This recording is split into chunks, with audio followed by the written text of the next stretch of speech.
ассалому алайкум бинандаҳои азизу гиромӣ. барномаи иттилоотии ахборро аз телевизиони Тоҷикистон манзури шумо менамоем. дар студияи Ёр Муҳаммад Самадов ва Санобар Абдулҳамидова. таваҷҷӯҳ намоед ба сархати гузоришҳо. имрӯз дар шаҳри душанбе таҳти раёсати раиси маҷлиси миллии маҷлиси олии ҷумҳурии тоҷикистон раиси шаҳри душанбе муҳтарам Рустами Эмомалӣ ҷаласаи навбатии шӯрои маҷлиси миллии маҷлиси олии ҷумҳурии тоҷикистон даъвати шашум баргузор гардид. ворид кардани 300 000 воя ваксинаи коронавак бар зидди бемории сироятии COVID-19 аз ҷумҳурии мардуми Чин ба ҷумҳурии Тоҷикистон.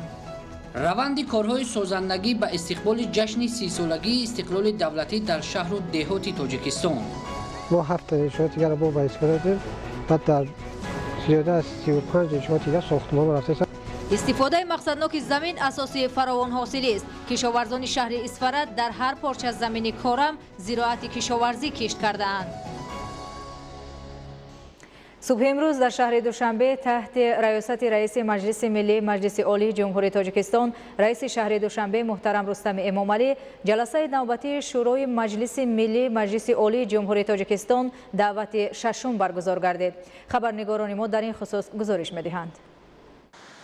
дар ҷаласаи аъзои шӯрои маҷлиси миллии маҷлиси олии ҷумҳурии тоҷикистон дар маҷмӯъ 26 масъала аз ҷумла лоиҳаҳои қарори маҷлиси миллии маҷлиси олии ҷумҳурии тоҷикистон дар хусуси қонунҳои мукаммали ҷумҳурии тоҷикистон дар бораи дастрасӣ ба иттилоот оид ба фаъолияти судҳо ва дар бораи роҳҳои автомобилгард ва фаъолияти роҳдорӣ, қонунҳои конститутсионии ҷумҳурии тоҷикистон оид ба ворид намудани тағйиру иловаҳо ба қонуни конститутсионии ҷумҳурии тоҷикистон дар бораи маҷлиси олии ҷумҳурии тоҷикистон оид ба ворид намудани тағйиру иловаҳо ба қонуни конститутсионии ҷумҳурии тоҷикистон дар бораи вазъи ҳуқуқи узви маҷлиси миллӣ ва вакили маҷлиси намояндагони маҷлиси олии ҷумҳурии тоҷикистон ва оид ба ворид намудани тағйироту илова ба қонуни конститутсионии ҷумҳурии тоҷикистон дар бораи мақомоти маҳаллии ҳокимияти давлатӣ инчунин як қатор қонунҳои ҷумҳурии тоҷикистон дар хусуси ворид намудани тағйиру иловаҳо ба қонунҳои амалкунандаи кишварро мавриди баррасӣ қарор доданд. дар рафти ҷаласа тибқи пешниҳодҳои ҳукумати ҷумҳурии тоҷикистон лоиҳаҳои қарори маҷлиси миллии маҷлиси олии ҷумҳурии тоҷикистон оид ба иваз намудани номи баъзе воҳидҳои маъмурию ҳудудӣ ва маҳалҳои аҳолинишини шаҳру ноҳияҳои вилояти Суғд,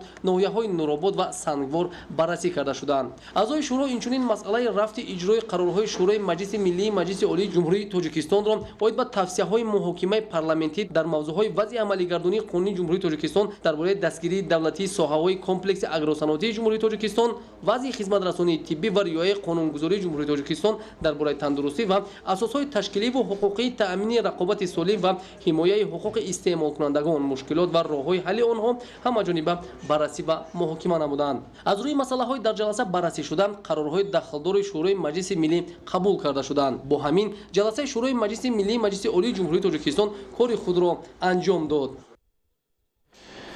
имрӯз ҳамчунин дар шаҳри душанбе таҳти раёсати раиси маҷлиси миллии маҷлиси олии ҷумҳурии тоҷикистон раиси шаҳри душанбе муҳтарам Рустами Эмомалӣ иҷлосияи ҳафтуми маҷлиси миллии маҷлиси олии ҷумҳурии тоҷикистон даъвати шашум баргузор гардид. гузориши хабарнигорони мо аз ҷараёни иҷлосия. нахуст тибқи дастури маҷлиси миллии маҷлиси олии ҷумҳурии тоҷикистон аъзои маҷлиси миллӣ қарорҳои дахлдорро оид ба тасдиқи тартиби кор, интихоби котибот ва рӯзномаи иҷлосия иборат аз 22 масъала қабул намуданд. аъзои маҷлиси миллии маҷлиси олии ҷумҳурии тоҷикистон бо тартиби муқарраргардида қонунҳои мукаммали ҷумҳурии тоҷикистон дар бораи дастрасӣ ба иттилоот оид ба фаъолияти судҳо ва дар бораи роҳҳои автомобилгард ва фаъолияти роҳдорӣ, қонунҳои конститутсионии ҷумҳурии тоҷикистон оид ба ворид намудани тағйиру иловаҳо ба қонуни конститутсионии ҷумҳурии тоҷикистон дар бораи маҷлиси олии ҷумҳурии тоҷикистон оид ба ворид намудани тағйиру иловаҳо ба қонуни конститутсионии ҷумҳурии тоҷикистон дар бораи вазъи ҳуқуқии узви маҷлиси миллӣ ва вакили маҷлиси намояндагони маҷлиси олии ҷумҳурии тоҷикистон ва оид ба ворид намудани тағйироту илова ба қонуни конститутсионии ҷумҳурии тоҷикистон дар бораи мақомоти маҳаллии ҳокимияти давлатӣ, инчунин як қатор қонунҳои ҷумҳурии тоҷикистон дар хусуси ворид намудани тағйиру иловаҳо ба қонунҳои амалкунандаро мавриди баррасӣ қарор доданд. доир ба масъалаҳои мазкур раисони кумитаҳои маҷлиси миллии маҷлиси олии ҷумҳурии тоҷикистон оид ба таъмини асосҳои конститутсионӣ, ҳуқуқу озодиҳои инсон, шаҳрванд ва қонуният Раҳмон Дилшод, оид ба масъалаҳои аграрӣ, шуғли аҳолӣ ва экология Ҳакимзода Қурбон, оид ба масъалаҳои иҷтимоӣ, ҳифзи сиҳатӣ, илм, маориф, фарҳанг ва сиёсати ҷавонону занон Гулзода Маҳмадшо, оид ба ҳамоҳангсозии фаъолияти маҷлиси миллӣ бо маҷлиси намояндагон, ҳокимияти иҷроия, иттиҳодияҳои ҷамъиятӣ, воситаҳои ахбори омма ва робитаҳои байнипарламентӣ Раҳимӣ Фарҳод ва оид ба иқтисодиёту коммуникация коммуникация ҷумъазода шарифҷон маъруза карда хулосаҳои кумитаҳоро нисбат ба қонунҳои баррасишаванда иброз доштанд. раиси маҷлиси миллии маҷлиси олии ҷумҳурии тоҷикистон раиси шаҳри душанбе муҳтарам рустами эмомалӣ зимни муҳокимаи қонуни ҷумҳурии тоҷикистон оид ба ворид намудани тағйироту илова ба қонуни ҷумҳурии тоҷикистон дар бораи танзими анъана ва ҷашну маросим дар ҷумҳурии тоҷикистон диққати прокурори генералии ҷумҳурии тоҷикистон ва директори агентии назорати давлатии молиявӣ ва мубориза бо коррупсияи ҷумҳурии тоҷикистонро ба таъмини назорати риояи қатъии қонунгузорӣ дар соҳаи танзими анъана ва ҷашну маросим бахусус аз ҷониби шахсони мансабдор ва соҳибкорон ҷалб карда дастур доданд ки дар ин самт чораҳои пешгирикунандаро ба таври самаранок роҳандозӣ намоянд. дар қатори масъалаҳои дигари рӯзномаи иҷлосия аъзои маҷлиси миллӣ пешниҳодҳои ҳукумати ҷумҳурии тоҷикистонро дар хусуси иваз намудани номи баъзе воҳидҳои маъмурию ҳудудӣ ва маҳалҳои аҳолинишини шаҳру ноҳияҳои вилояти суғд, ноҳияҳои нуробод ва сангвор мавриди муҳокима қарор доданд. дар ҷараёни иҷлосияи ҳафтуми маҷлиси миллии маҷлиси олии ҷумҳурии тоҷикистон оид ба ҷонибдории қонунҳо ва дигар масъалаҳои баррасишуда қарорҳои дахлдор қабул гардиданд. бо ҳамин иҷлосияи ҳафтуми маҷлиси миллии маҷлиси олии ҷумҳурии тоҷикистон давлати шашум ба кори худ анҷом бахшид. имрӯз раиси маҷлиси миллии маҷлиси олии ҷумҳурии тоҷикистон, раиси шаҳри душанбе, президенти федератсияи футболи тоҷикистон муҳтарам рустами эмомалӣ, президенти ассотсиатсияи футболи қатар ҳамад бин халифа бин аҳмад алтаниро ба ҳузур пазируфтанд. дар мулоқот масоили марбут ба соҳаи варзиш бахусус футбол ва рушди он дар минтақа баррасӣ гардид. муҳтарам рустами эмомалӣ ташрифи меҳмони оли қадрро ба пойтахти мамлакат шаҳри душанбе хайрамақдам гуфта аз муносиботи тоҷикистону қатар дар соҳаи варзиш ва дигар самтҳо изҳори қаноатмандӣ намуданд. таъкид шуд ки ба шарофати иродаи сиёсии сарони ҳарду кишвар президенти ҷумҳурии тоҷикистон муҳтарам рустами эмомалӣ ва амири давлати қатар шайх тамим бин ҳамад олисонӣ ҳамкориҳои гуногунҷанба миёни ҳарду кишвар рушду густариш меёбанд. дар ҷумҳурии мулоқот президенти ассотсиатсияи футболи қатар ҳамад бин халифа бин аҳмад алтанин оид ба ҳамкорӣ дар соҳаи варзиш хосатан футбол миёни ҷумҳурии тоҷикистон ва давлати қатар ибрози назар намуда зикр карданд ки барои рушду густариши соҳа миёни давлатҳо тадбирҳои мушаххасу зарурӣ роҳандозӣ карда мешавад. президенти федератсияи футболи тоҷикистон муҳтарам рустами эмомалӣ қайд карданд ки ҳамкории дуҷонибаи судманд байни федератсияи футболи тоҷикистон ва ассотсиатсияи футболи қатар хеле хуб ба роҳ монда шуда мутахассисони тоҷик дар қатар таҷрибаи худро оид ба менеҷменти футбол тибқи талаботҳои муосир ташкил намудани мусобиқаҳоро сайқал медиҳанд. сипас созишномаи ҳамкорӣ миёни федератсияи футболи тоҷикистон ва ассотсиатсияи футболи қатар ба имзо расонида шуд ки он тӯли 5 сол амал мекунад ва дар он табодули дониш ва таҷриба, барномаҳои мушоҳида ва сафуркунии таҳкими иқтидор, лагерҳои омӯзишӣ ва бозиҳои дӯстона пешбинӣ шудааст. мулоқот дар фазои самимият, дӯстӣ ва ҳамдигарфаҳмӣ ҷараён гирифт. имрӯз таҳти раёсати сарвазири ҷумҳурии тоҷикистон ҷаласаи навбатии ситоди ҷумҳуриявӣ оид ба пурзур намудани чораҳои зидди эпидемиявӣ ва пешгирӣ аз интиқолу паҳншавии бемории сироятии коронавирус COVID-19 дар ҷумҳурии тоҷикистон баргузор гашт. дар ҷаласа вазъи имрӯза вобаста ба паҳншавии бемории сироятии коронавирус дар ҷумҳурии тоҷикистон, минтақа ва ҷаҳон, захира ва нигоҳдории маводи доруворию маҳлулҳои безараргардонӣ, баландбардоштани сатҳи хизматрасонии тиббӣ ва ҳамкории сохторҳои дахлдор, аъзои ситод ва дигар масъалаҳои мубрами рӯз мавриди таҳлилу баррасӣ қарор дода шуд. ситоди ҷумҳуриявӣ оид ба пурзур намудани чораҳои зидди эпидемиявӣ оид ба пешгирӣ аз интиқолу паҳншавии бемории сироятии коронавирус COVID-19 дар ҷумҳурии тоҷикистон ба таваҷҷӯҳи шаҳрвандон мерасонад ки айни замон дар мамлакат ҳолати гирифторшавии сокинон ба бемории сироятии коронавирус COVID-19 ҷой дорад. عامل اساسی خروج نوبتی بیماری مذکور را متخصصان در بی‌توجهی رعایت نکردن مهلت معین شده برای خودمحافظتی شهروندان مملکت که از خارج کشور برگشته بودند استفاده نکردن نقاب و دیگر توصیه ها ارزیابی میکنند. وابسته به این از هر یک ساکن مملکت қатъиян риоя намудани тавсияи мутахассисони соҳа бе зарурат гашту гузор накардан, истифодаи ниқоб дар ҷойҳои ҷамъиятӣ ва маводҳои безараргардонӣ талаб карда мешавад. бори дигар ба таваҷҷӯҳи шаҳрвандон расонида мешавад ки танҳо бо роҳи риояи тавсияи мутахассисони соҳаи тиб ва ҷонибдории сокинон метавон аз сироятёбӣ ба дилхоҳ беморӣ худро ҳифз намуд. таъкид гардид ки мутаассифона вақтҳои охир дар қаламрави ҷумҳурии Тоҷикистон сокинон нисбат ба паҳншавии ин беморӣ беаҳамиятӣ зоҳир мекунанд ки ин метавонад боиси аз нав хуруҷ кардани он гардад. мавриди зикр аст ки бо сабаби хуруҷи навбатии бемории сироятии коронавирус COVID-19 дар як қатор кишварҳои ҷаҳон бори дигар фаъолияти марказҳои хизматрасонӣ, баргузории ҷашну маросим, боғу гулгашт ва маконҳое ки дар он ҷо пайваста одамони зиёд ҷамъ мегарданд қатъ карда шуда, ҳаракати воситаҳои нақлиёти ҷамъиятӣ маҳдуд гардида, вазъияти карантинӣ эълон карда шудааст. вобаста ба ин, ситоди ҷумҳуриявӣ оид ба пурзур намудани чораҳои зидди эпидемиявӣ ва пешгирӣ аз интиқолу паҳншавии бемории сироятии коронавирус COVID-19 дар ҷумҳурии Тоҷикистон қарорҳои дахлдор, аз ҷумла пурзур намудани ҳамоҳангии фаъолияти вазорату идораҳои дахлдор дар самти назорати риояи қоидаҳои гигиенаи шахсӣ ва ҷамъиятӣ аз ҷониби сокинон, назорати марказҳои хизматрасонию фарҳангӣ, андешидани чораҳои қатъии пешгирикунанда ва зидди эпидемикӣ, риояи қоидаҳои санитарию гигиенӣ, пешгирикунанда ва зидди эпидемикӣ ҳангоми гузарондани тӯй, маъракаҳо ва маросими дафн, ҳамчунин бо мақсади пешгирии паҳншавии бемории сироятии коронавирус COVID-19 андешидани чораҳои зарурӣ ҳангоми анҷом додани парвозҳои байналмилалиро қабул намуд. шоми 20 июни соли равон аз ҷониби ҷумҳурии мардумии чин ба ҷумҳурии Тоҷикистон ҳамчун кӯмак дар ҳаҷми 300 000 воя ваксинаи коронавак бар зидди бемории сироятии COVID-19 ворид карда шуд. ваксинаи коронавак тавассути хатсайри махсуси чартерӣ ба ҷумҳурии Тоҷикистон интиқол дода шуд ки барои пешгирии бемории сироятии COVID-19 оид ба иммунизатсияи аҳолии ҷумҳурии Тоҷикистон пешбинӣ шудааст. Нуриддини Қурбон ва Маҳмад Саиди Камол гузориш медиҳанд.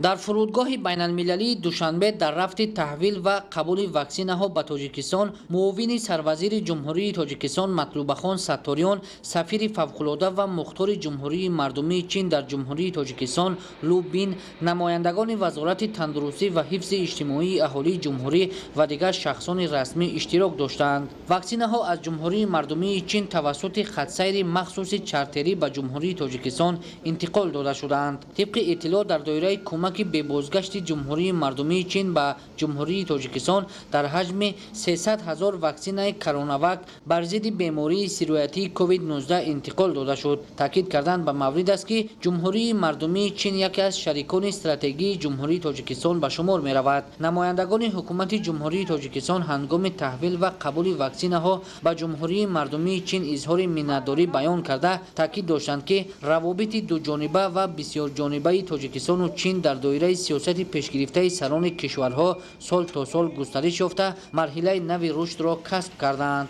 ваксинаҳо пас аз ба мувофиқа расидани ҷонибҳо анҷом додани ба расмиятдарории ҳуҷҷатҳо ва дарёфти шароити интиқоли ваксина бо ташаббуси ҳукумати ҷумҳурии Тоҷикистон ва ҷумҳурии мардумии чин, инчунин бо дастгирии техникии молиявии ҷамъияти дорои масъулияти маҳдуди ширкати кӯҳии саноатии Тоҷикистону Хитой муяссар гардид ки имрӯз ба Тоҷикистон 300 000 воя ваксинаи коронавак ва 300 800 сӯзандору ворид карда шуданд. мавриди зикр аст ки дар оянда низ барои пешгирӣ кардани бемории COVID-19 ва ваксинакунонии аҳолӣ марҳила ба марҳила ба ҷумҳурии Тоҷикистон ваксинаҳо ворид карда мешаванд. гуфтанд ба маврид аст ки аз рӯзҳои аввали пайдо шудан ва хуруҷ кардани бемории COVID-19 дар ҷаҳон ҳукумати ҷумҳурии Тоҷикистон бо мақсади пешгирӣ ва интиқол наёфтани ин бемории хафноки сироятӣ ва ҳифзи солимии шаҳрвандони мамлакат тамоми тадбирҳои заруриро амалӣ намуд ки хушбахтона ин чораҷӯиҳо дар ҷумҳурӣ натиҷаҳои назаррасро ба бор овард. сокинони мамлакатро зарур аст ки бо мақсади пешгирӣ ва интиқол наёфтани бемории COVID-19 гигиенаи шахсию ҷамъиятиро ҳамарӯза қатъиян риоя намоянд. ворид кардани ваксинаҳо танҳо барои ҳифзи солимии шаҳрвандон ва пешгирӣ кардани бемории COVID-19 мебошад. ваксинаи мазкур дар анбори махсуси вазорати тандурустӣ ва ҳифзи иҷтимоии аҳолии ҷумҳурии Тоҷикистон нигаҳдорӣ шуда тибқи нақшаи миллӣ ба табақаҳои пешбинишудаи аҳолӣ марҳила ба марҳила гузаронида мешавад. ёдовар мешавем ки то имрӯз 116341 нафар вояи якум ва 15034 нафар вояи дуюмро қабул намуданд ки дар умум 132075 нафар бо ваксина фаро гирифта шудаанд. Нуриддини Қурбон, Маҳмад Саиди Камол, Убайдуллои Сайвалӣ барои барномаи Ахбор. тарзи ҳаёти солим аз риояи ҳатмии қоидаҳои гигиенаи шахсӣ, машғул шудан ба варзиш ва истеъмоли ғизои солим иборат мебошад. риояи ин меъёр воситаи асосии пешгирӣ аз сирояти ҳама гуна бемориҳо ба ҳисоб рафта солимӣ ва дарозумриро таъмин менамояд. гузориши Хуршедаи Наҷмиддин. дар асоси тадбирҳои андешидашудаи ҳукумати мамлакат баҳри беҳдошту солимии аҳолӣ моро мебояд имрӯзҳо ба вазъи саломатии худ ва наздикону пайвандон эътибори аввалин дараҷа дода қоидаҳои хоси гигиенаи санитарӣ ва пешгирӣ аз бемориҳои сироятиро ҳатмӣ риоя намоем. яке аз тадбирҳои пешгирикунанда аз ҳама бемориҳои сироятии хатарнок ин пеш аз ҳама риояи гигиенаи шахсӣ мебошад. чӣ хел мо худамои пешгирӣ карда метавонем ин нигоҳ доштани қоидаи беҳдоштӣ, яъне тозагӣ.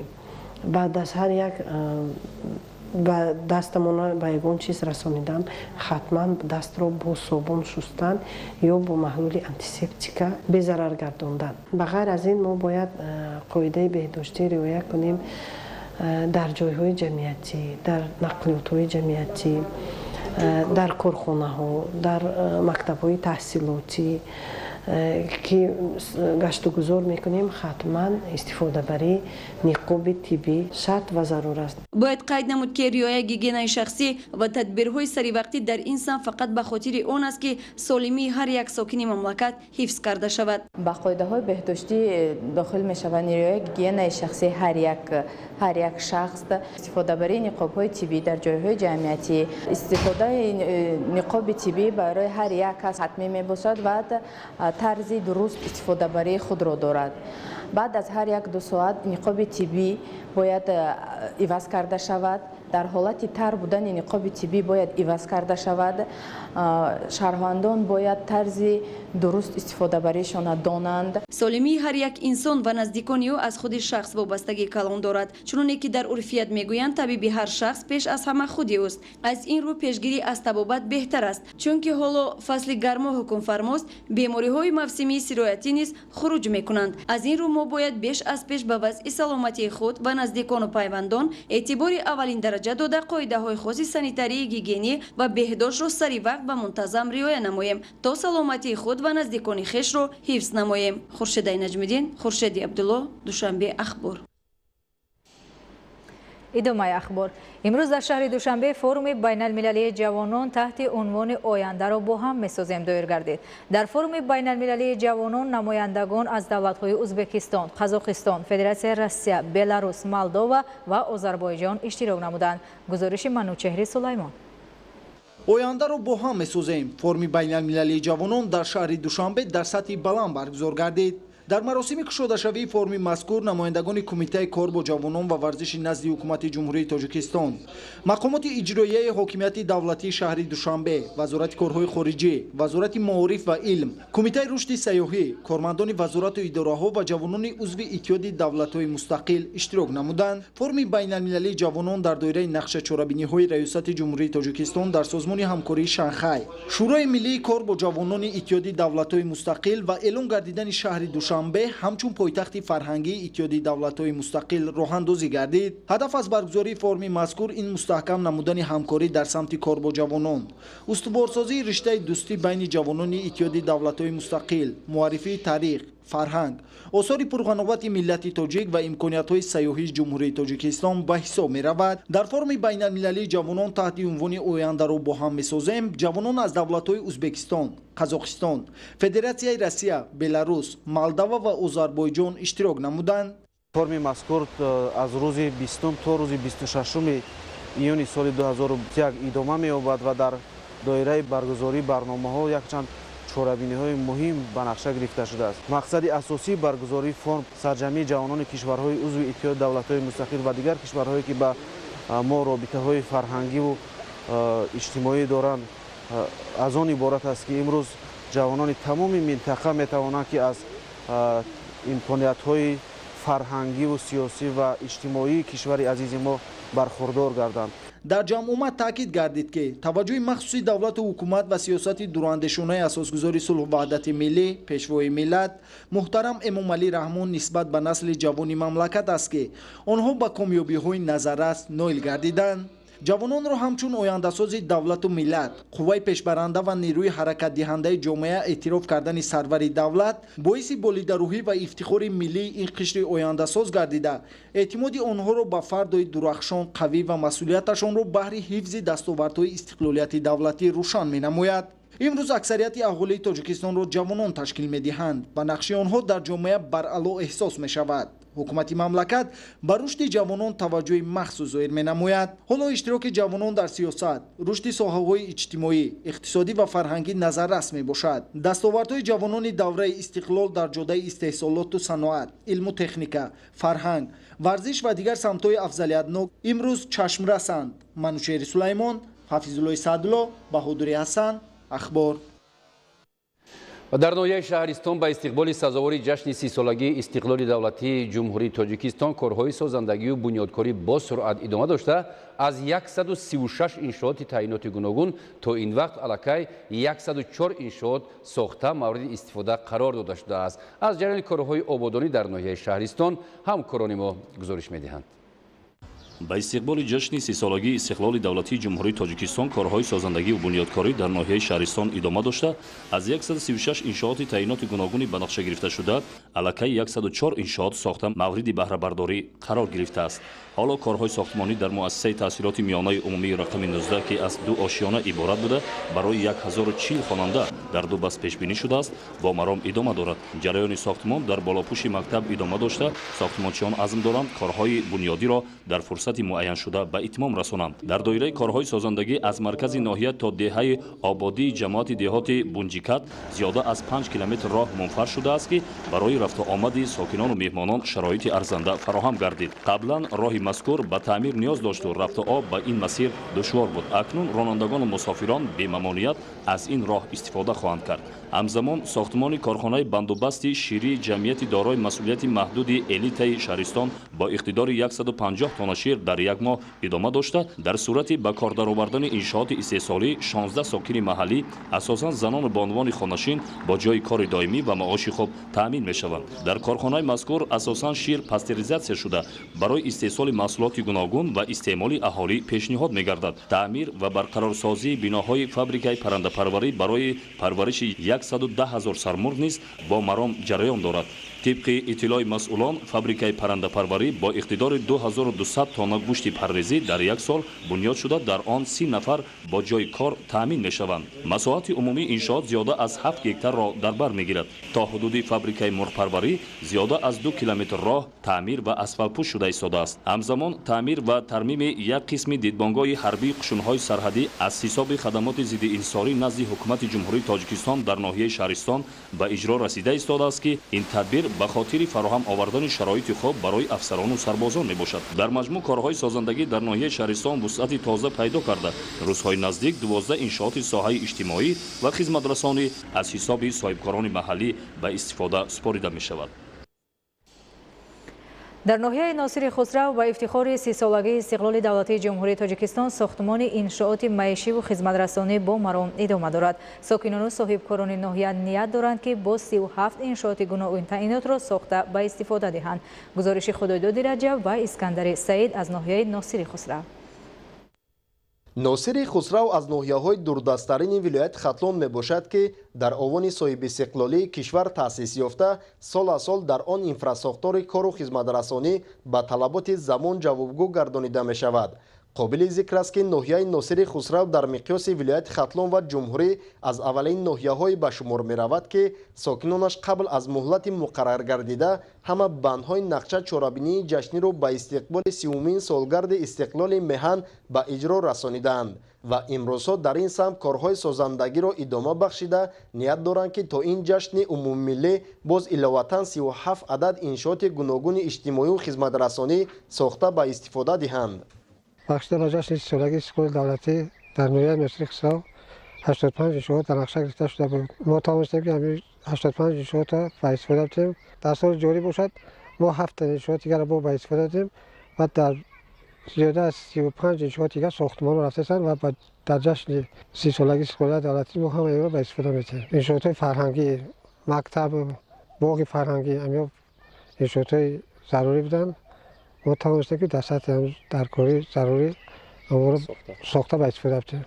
عین حال در شهرک بهار ساختمان بازار مرکزی ناحیه با وسعت ادامه داشته در عرفه این جشن با شکوه مورد بهره برداری قرار داده می شود. بنا به اطلاع مسئولین انشاءات نامبرده از جانب جمعیت تاجیک مطالبات مبلغ گذاری گردیده طرح معماری آن جوابگو به طلبات امروزه می باشد.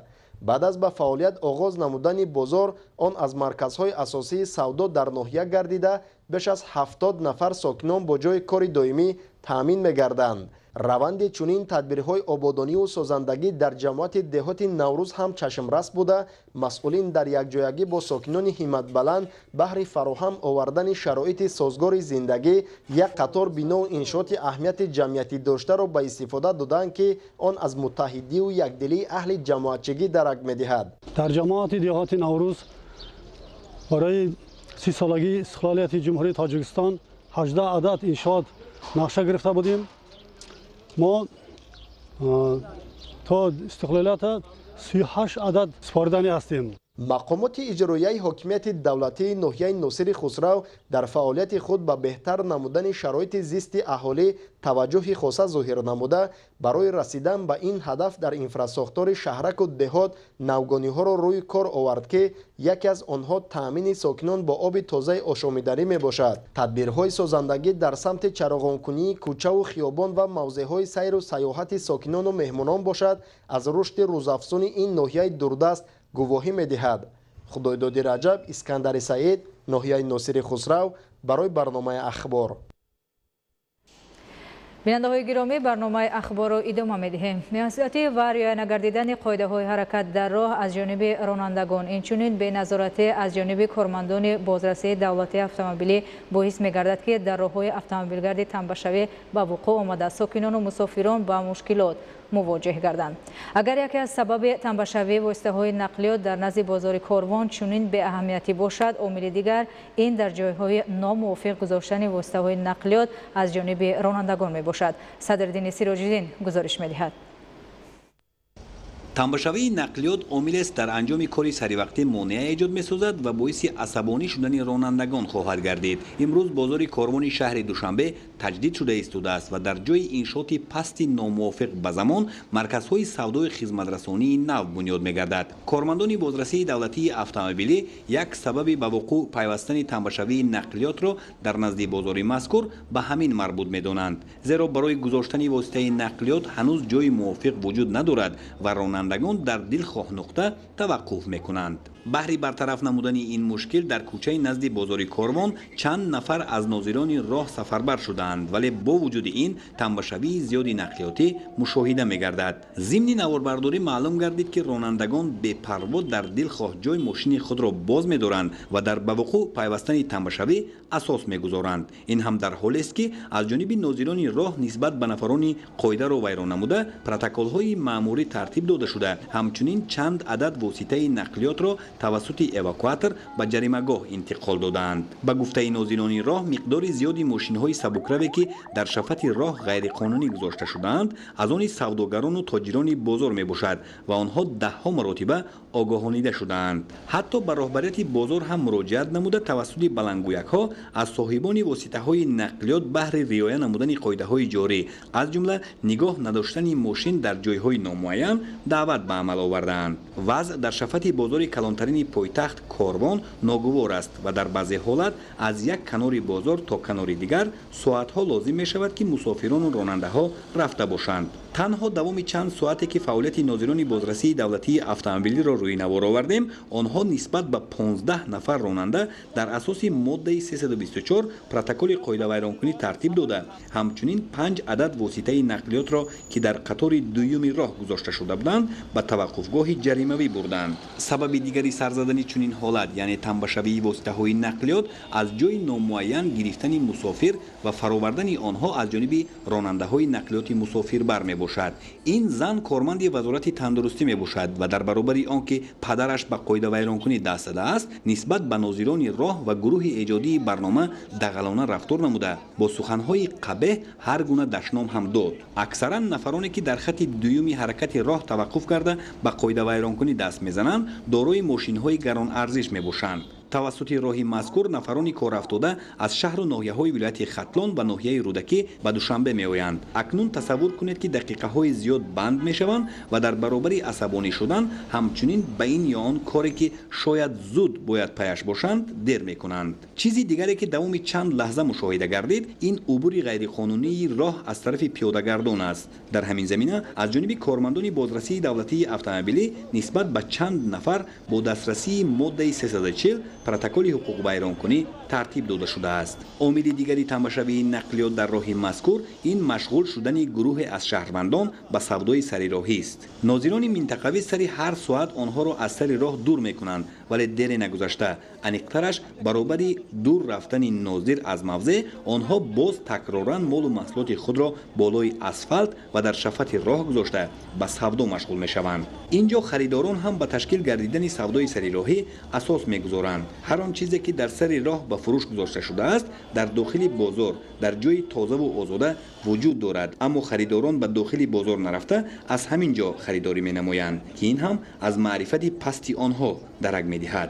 аз савдогарону тоҷирон ва инчунин дигар ронандагону пиёдагардон тақозо мегардад ки талаботи шаҳрнишиниро риоя намоянд ва шаҳри Душанбе, маркази маъмурии ҷумҳурии Тоҷикистонро тозаву озода нигоҳ доранд.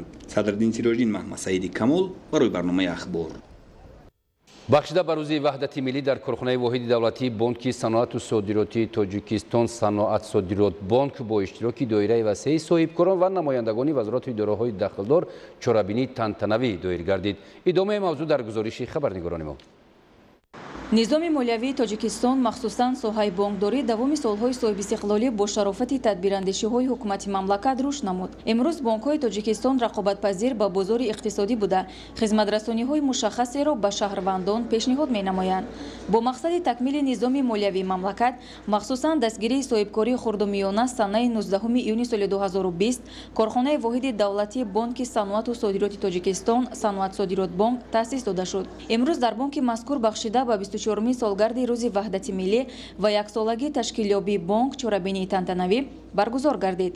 дар чорабинӣ масъулини бонк, намояндагон аз вазорату идораҳои дахлдор иштирок намуданд. гуфта шуд ки имрӯз бо шарофати сиёсати хирадмандонаи асосгузори солҳу ваҳдати миллӣ, пешвои муаззами миллат, президенти ҷумҳурии Тоҷикистон муҳтарам Эмомалӣ Раҳмон, миллати шарафманди тоҷик ва ҳар фарди тоҷикистони азиз 24 солгарди ваҳдати миллиро таҷлил менамоянд. дар ин замина санаи 25 июни соли 2020 бо қарори ҳукумати ҷумҳурии Тоҷикистон, муассисаи давлатии фонди дастгирии соҳибкорӣ назди ҳукумати ҷумҳурии Тоҷикистон ба корхонаи воҳиди давлатии бонки саноативу содиротии Тоҷикистон Саноат Содирот бонк табдил дода шуд ки дар остонаи таҷлили ҷашни муқаддасу ифтихори ваҳдати миллӣ рост омадааст. тавре гуфта шуд, барои ҷонок намудани истеҳсолот ва содироти молу маҳсулоти ватанӣ, Саноат Содирот бонк ҳамкориҳои худро бо соҳибкорон ҷиҳати маблағгузории лоиҳаҳои саноатӣ صادراتی و استحصالی خوب براه مانده است که این نشانی در عمل تطبیق نمودن دستور سپارش‌های سازنده پیشوای ملت محترم امامعلی رحمان است. در ادامه چاره‌بینی از جانب کارخانه واحد دولتی بانک صنعت و صادراتی تاجیکستان صنعت صادرات بانک با صاحبکاران و میزاجیان بانک در تطبیق سیاست دولتی در سمت مساعدت نمودن به صادرات مال و محصولات صنعتی، استحصال محصولات واردات عوض کننده و به صادرات نگرانیده شده، همکاری سودمند در رشد ساحه صاحبکاری و حساب برابرکنی‌های نقدی و غیر نقدی طریق عملیات‌های بانکی و همچنین نخستین امانتگزار با بانک همکاری می‌نمایند. با سپاسنامه و تحفه‌های خاطره‌ای سرفراز گردانیده شدند. ادامه اخبار. کشاورزان شهر اسفرای ولایت سوق مدنیت بلند زمین استفاده بری داشته در هر قطعه از زمین همه گونه زراعت کشاورزی کشت کرده با رسانیدن حاصل بلند در تامین سبد استعمالی سهم می‌گذارند. در جماعت دهات واروق 2526 خواجگی انفرادی و اویلوی اهلانه مهنت کرده با استفاده از زمین زرخیز کوهستانی مملکت محصولات گوناگون کشاورزی استحصال می‌نمایند. گزارش گلچهره ستار از شهر اسفرای. واروخ در این گوشه زیبای و خوشباد و هوایی تاجیکستان 32916 نفر اهالی با شکرگزاری از وطن آباد و امن پی کار و روزگاری آسایشتند. زمین های کارم آبی در این دیار کوهستان همگی 298 گکتر است و میدانی باغ‌ها باشد 928 گکتر را تشکیل می دهند. 1.5 گکتر زمین داریم، کارتوشک می‌کاریم، مکی دو می‌کاریم، گندم می‌کاریم. حاصلی نغز میگیریم، خودمون تامین میکنیم، بزرگ میبریم، زندگیمون پیش میبریم. روحیه خیلی بلند و مقدس دانستن هر کف خاکی سرزمین را در اراده مستحکم و دلگرمی مردمانش به مهنت بر علا احساس نمودیم. مردم جماعت دهات واروخ به کشاورزی باغداری مشغول هستند و مردم کوشش مینمایند که در امنیت آذوقه‌واری کشور سهم ارزنده خود را داشته باشند. هر یک وجب زمین، خواه زمینی نزد حولگی باشد، خواه زمینی خواجگی دهقانی، خواه زمینی پرزیدنتی باشد و تا حتی در 1 متر زمینی نزد کارخانه ها نیست مردم کشت میگذرانند، استفاده میبرند ثمرناک. هم محصولات پالزی، هم سبزوات و هم محصولات دانگی پرورش می نمایند تا که برای ذخیره خود یک محصولات کافی داشته باشند. در جماعت دهاتی واروخ 2526 خواجگی انفرادی و اویلوی اهلانه مهنت کرده از زمین زرخیز دیار کارتوشک، لوبیاگی ها، غله‌دانگی و دیگر مواد ضروری روزگار را کشت، پرورش و استحصال می نمایند.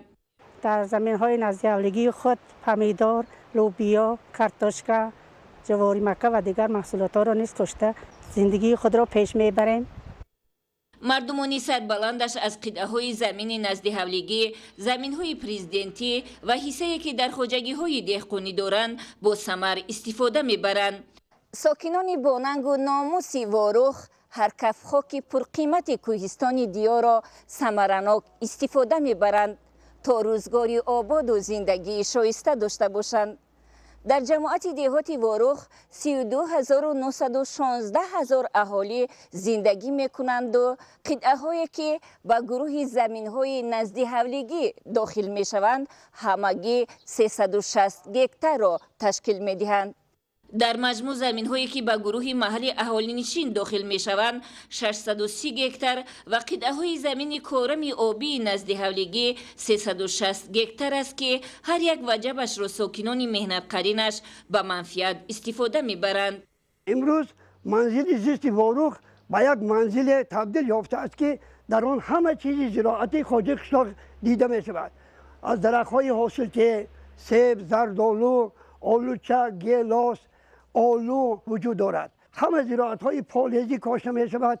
کارتوشکی بر وقتی، سبزی، پمیدار، بادرنگ، پیاز از همین قطعه زمین نزد حولگیشان استفاده برده، حاصل برداشتن، دسترخوانشان را پرنور میکنند.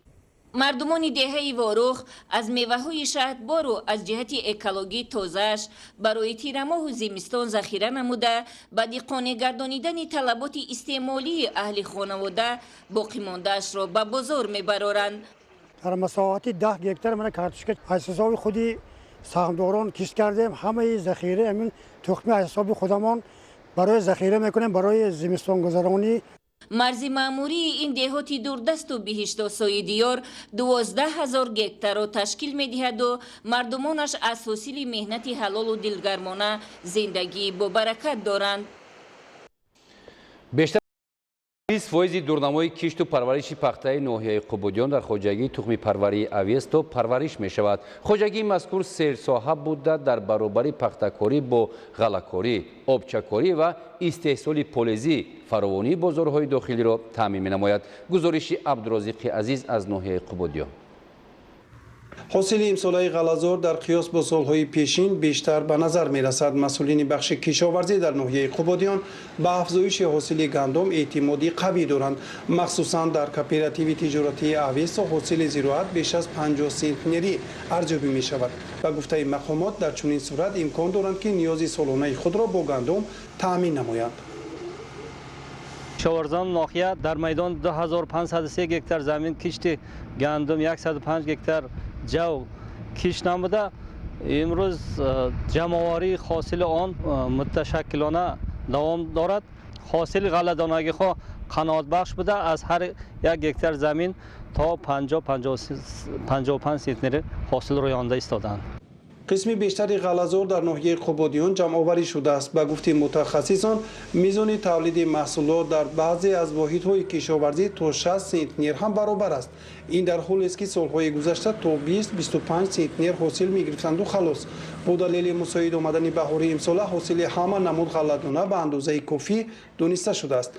کشاورزان در زمین‌های خالی شده خیلی زود کشت تکراری که یکی از عامل‌های اساسی امنیت آذوقه‌واری محسوب می‌یابد به انجام می‌رسانند. طبق نقشه دورنمای کشتی تکراری زراعت‌های کشاورزی 2535 گکتار باید کشت شود. ما نیت داریم که در مهلت‌های مقرر گردیده همه نمود کشت زراعت‌های را طبق دورنما کشت نماییم. سال دوم است که در ناحیه‌های ولایت ختلان با دستور حکومت جمهوری تاجیکستان کارتوشکا را به صفت کشتی تکراری راه اندازی می‌کنند. سال گذشته در مساحت 50 گکتار کارتوشکای تکراری کاریده بودند. امسال تصمیم گرفتند که بیشتر از 60 گکتار کارتوشکای تیره‌ماهی پرورش کنند. در این ناحیه دوردست آفتابی نیمه اول ماه آگوست کشتی دوم باره کارتوشکا به انجام می‌رسد. در خواجگی دهقانم 6 گکتار زمین دارم. از همین 6 گکتار 4 گکتارش پخته می‌کنیم و کشتی کارتوشکا تکراری ما میکنیم. مکدون کوریده من 50 سوتک مکدون تا همین جای مکدون دا ما بعد یک 20 روز اینا میگیریم و ما جایش به تکراری کشتی کارتوشکا میکنیم اینجا. به گونه همین در ناحیه قبودیان بهره فراوانی دسترخوان مردم با سبزوات تر و تازه هر وجب زمینی کارم هدفناک بهره برداری می شود. از همین خاطر کوشش می کنند که نقشه هر یک نمود زراعتی کشت شونده را بر زیاد اجرا نمایند. در ناحیه لخش نقشه کشتی کارتوشکا پورا اجرا گردید. سال جاری اهل زحمت خواجگی‌های کشاورزی 3200 گکتار کارتوشکا کشت نمودند که در قیاس با سال گذشته 150 گکتار زیاد میباشد. گزارش دیگولی محمود از ناحیه لخش. ناحیه لخش یکی از ناحیه‌های کلانترین کارتوشکاکاری در جمهوری به شمار رفته. سالها باز خواجگی‌ها با کمک حکومت جمهوری تاجیکستان، وزارت کشاورزی و عالمان ساحه در جاده افزایش میدان کشت و استحصال نان دوم به پیشروی‌های عظیم نائل گردیده ایستادند. از جمله سال گذشته از میدان 5680 گکتار در همه شکل‌های خواجگی‌داری دهقانان بیش از 102000 تن کارتوشکای خوشصفت استحصال کرده مجموع محصولات کشاورزی باشد 334 میلیون سومانی را تشکیل نمود. این است که سال جاری دهقانان از هر یک پارچه زمین موجوده عاقلانه و ثمرناک استفاده نموده میدان کشتی کارتوشکا را نسبت به سال گذشته باز هم زیاد کردند. در ناحیه لخش 3150 گکتار کشتی کارتوشکا نقشه‌بندی کرده شده است که نسبت به سال 2020 350 گکتار بر زیاد میباشد. تا به امروز در ناحیه در میدان 3200 گکتار کارتوشکا کشت کرده شده است. дар ҳудуди 9 ҷамоати шаҳраку деҳоти ноҳияи Лаш 7 хоҷагии давлатӣ ва 7 хоҷагии ҷамоавӣ фаъолият дошта бо мақсади афзоиши истеҳсоли картошка кишоварзон майдони киштро дар маҷмӯъ беш аз 200 гектар нисбати соли гузашта зиёд карданд. ноҳияи Лахш чун мактаби таҷрибаи пешқадам ба шумор рафта бо мақсади рушди соҳаи картошкапарварӣ тадбирҳои зарурӣ роҳандозӣ мегардад то ин соҳа манфиати бештаре оварад. солҳои охир 3 маротиба семинари ҷумҳуравӣ ва 6 маротиба машварати минтақавӣ доир ба рушди картошкакорӣ бо ширкати олимону деҳқонони соҳибтаҷриба гузаронида шуд ки ин тадбирҳо ба рушди соҳаи тухмипарварӣ мусоидат намуд. имрӯзҳо нашъунамои қитъаҳои картошказори ҳамаи хоҷагиҳои картошкапарварии ноҳияи Лаш хеле ҳам хуб буда фаъолияти бо низоми шабакаҳои обёрӣ ба таъмини майдонҳои картошка бо оби полезӣ ва афзоиши ҳосилнокии заминҳо мусоидат намуда истодааст. аҳли заҳмати хоҷагиҳои кишоварзии ноҳияи Лахш баҳри он ҷиддуҷаҳд доранд ки соли ҷорӣ аз майдони 3200 гектар картошказор ҳосили фаровони маҳсулот истеҳсол намуда дар таъмини бозорҳои кишварамон бо картошкаи худсифати истеҳсоли худӣ саҳми арзандаи худро гузоранд. идигули маҳмуд, додарҷони мирзозода, барои барномаи ахбор аз ноҳияи Лахш. барномаи ахборро идома медиҳем. бинандаҳои азиз, имтиҳони хатмкунии донишҷӯёни муассисаи давлатии коллеҷи ҳунарҳои мардумии шаҳри Истарошан ба таври назариявию амалӣ сурат мегирад. касбомӯзон аз рӯи 6 ихтисос ва 11 равия малакаи касби интихобкардаро нишон дода соҳиби ихтисос ва диплом мегарданд. гузориши Мазбут Бобозода аз шаҳри Истарошан. ҳадаф аз бунёди ин кошони касбомӯзӣ аз он эҳё намудани касбу ҳунарҳои қадимии аз ҷо рафта густариши ҳунарҳои дар даврони истиқлолияти давлатӣ ва ваҳдати саросарии сокинони кишвари бииштосоямон рӯи коромада ва тарбияи ҳунарҷӯёни шаҳру навоҳии мамлакат маҳсуб меёбад. аз рӯзи таъсисёбӣ то ин дам зиёда аз 1000 нафар ҷавонон соҳиби касби дилхоҳ ва диплом гардида имрӯзҳо садҳо нафар шогирди дигар ба камол расида истодаанд. имрӯз дар ин даргоҳи касбу ҳунар имтиҳони навбатии хатмкунии касбҷӯён аз рӯи 6 ихтисос ва 11 равия доир гардид. маврид ба таъкиди хос аст ки нисбати дигар коллеҷу литсейҳои касбӣ дар ҷумҳурии тоҷикистон амалкунанда танҳо дар коллеҷи ҳунарҳои мардумии шаҳри Истарошан ҳам назариявӣ ва ҳам ба таври амалӣ яъне муаррифии ҳунари дар чӯбу гашт ва ё филиз мунъакисшуда имтиҳони хатмкунӣ месупоранд. имрӯз дар ин кохи ҳунарварон барои гиромидошт барои он аз бар намудани он донишу малакаҳое ки донишҷӯён солҳои гузашта аз бар намуданд комиссияи аттестатсионии хатм ба кори худ шурӯъ намуд. баргузории чунин аттестатсияи хатм баргузории чунин имтиҳонот ба мо имконият медиҳад ба мо даст медиҳад ки барои боз ҳам дар ҷавҳари ҷавонон дар замири ҷавонон эҳё намудан ва ҷойгир намудани ҳунару ҳунармандӣ саъю кӯшиши худро дучанд намоем. дилбохтаду ташнагони касб назди устодон аз соҳибкасб гардиданашон дар ихтисоси наққошӣ истифодаи бандҳои гиреҳӣ табииву бодомӣ нақшҳои ислимии хоси асрҳои 10 ва 11 ихтисоси кашидадӯзии сӯзанӣ ба ифтихори ҷашни мукаррами 30-солагии истиқлолияти давлатии ҷумҳурии тоҷикистон зиёда аз 700 намуд ва таҷаллои сабки хоси истарошании кашидадӯзӣ кандакорӣ дар чӯб ихтирои мизи 8 қирраи кандакоришуда асбобҳои тезинаи қадима ва имрӯзаи дар кандакорӣ истифодашаванда фарқияти кандакорӣ дар гашт ва чӯб тарроҳӣ ва насоҷии сарулибоси занонаву мардона духти зебову шинами атласу адрас чакану алоча ва санъати истифодаи кашидадӯзӣ дар либос шамшеру кортсозӣ истифодаи мақсадноки пӯлоду металл филизҳои заргариву оҳангарӣ путку сандон анбӯру сӯҳонҳои гуногун қалами оҳаниву сурх ҳурғошиму шохҳои ҳар гуна ҳайвонот ва об додани корду шамшер аз худкунии наздики 20 намуди қолинбофӣ истифодаи хомсуфи ватанӣ дар эҷоди қолинҳои мустаҳками ватанӣ ҳам назариявӣ ва ҳам амалӣ имтиҳон супориданд. таъкид гардид ки ба 320 нафар ташнагони касбу ҳунарӣ аз тамоми гӯшаву канор ва шаҳру навоҳии ҷумҳурии тоҷикистон дар ин ҷо таълимгиранда 3 нафар номзадҳои илм 6 нафар унвонҷӯ омӯзгорону устоҳои дараҷаи олӣ ва машъалафрӯзи касби хиш таълиму нозукҳои касб омӯхта истоданд. аз ҳамин лиҳоз зиёда аз 200 намуди касбу ҳунарҳои дар шаҳри Истарошани бостонӣ маъмул имрӯз бо шарофати дастгирии роҳбарияти олии мамлакат дар тамоми гӯшаву канори тоҷикистони рӯ ба рушд намояндагони доимии хешро пайдо карда истодааст. Мазбут бовозода аз шаҳри истаравшани вилояти Суғд барои барнома ахбор. имрӯз дар қасри тенниси шаҳри душанбе ифтитоҳи мусобиқаи кушоди варзиши оид ба баскетбол байни кормандони вазорату идораҳои давлатӣ, ташкилоту муассисаҳо, дастаҳои вилояти мухтори кӯҳистони Бадахшон, Суғду Хатлон, ноҳияҳои тобеи ҷумҳурӣ ва шаҳри Душанбе баргузор гардид. Гузориши Назрозода Иброҳим.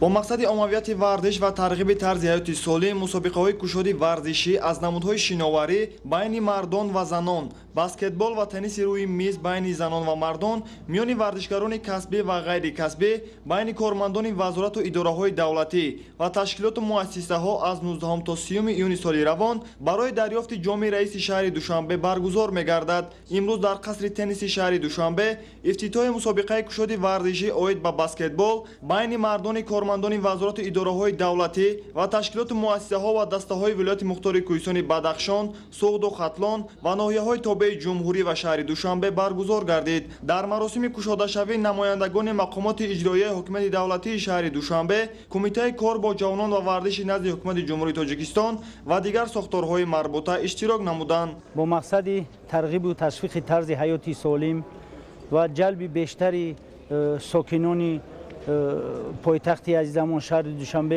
ба машқҳои тарбияи ҷисмонӣ ва варзиш, инчунин дар сатҳи баланд таҷрил намудани 30-солагии истиқлолияти давлатии ҷумҳурии Тоҷикистон дар асоси қарори раиси шаҳри Душанбе муҳтарам Рустами Эмомалӣ, имрӯз дар пойтахти азизамон шаҳри Душанбе мусобиқаҳои кушод оид ба баскетбол байни мардон, тенниси рӯи миз байни варзишгарони касбӣ ва ҳаваскор, инчунин шиноварӣ байни варзишгарони касбӣ ва ғайри касбӣ байни вазорати идораҳо, кумитаҳо ва ташкилотҳо ва муассисаҳое ки дар ҳудуди шаҳри Душанбе фаъолият мекунанд баргузор мегардад. дар мусобиқаи мазкур 14 дастаи вазорату идораҳои давлатӣ ва ташкилоту муассисаҳо ва дастаҳои вилояти мухтори кӯҳистони Бадахшон, Суғду Хатлон ва ноҳияҳои тобеи ҷумҳурӣ ва шаҳри Душанбе иштирок доранд. дар фарҷоми мусобиқа ғолибон ва ҷоизадорон аз ҷониби мақомоти иҷроияи ҳукумати давлатии шаҳри Душанбе ҷом, диплом, медал ва мукофотҳои пулӣ сарфароз гардонида мешаванд. ҳамчунин мусобиқаи кушоди варзишӣ оид ба шиноварӣ байни мардон ва занон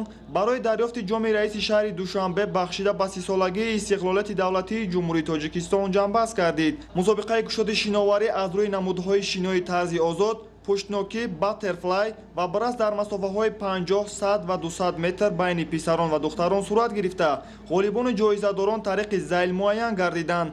ғолибон бо медал, ҷом, диплом ва тӯҳфаҳои хотиравӣ қадрдонӣ шуданд. чунин мусобиқаҳое ки баргузор мегардад бисёртар шавад, боз хубтар аст ки варзишгарон ҳавасманд мешаванд, ба варзиш машғул мешаванд. ҷавонон аз беҳудагардию дигар корҳои ношоям ба варзиш машғул шаванд.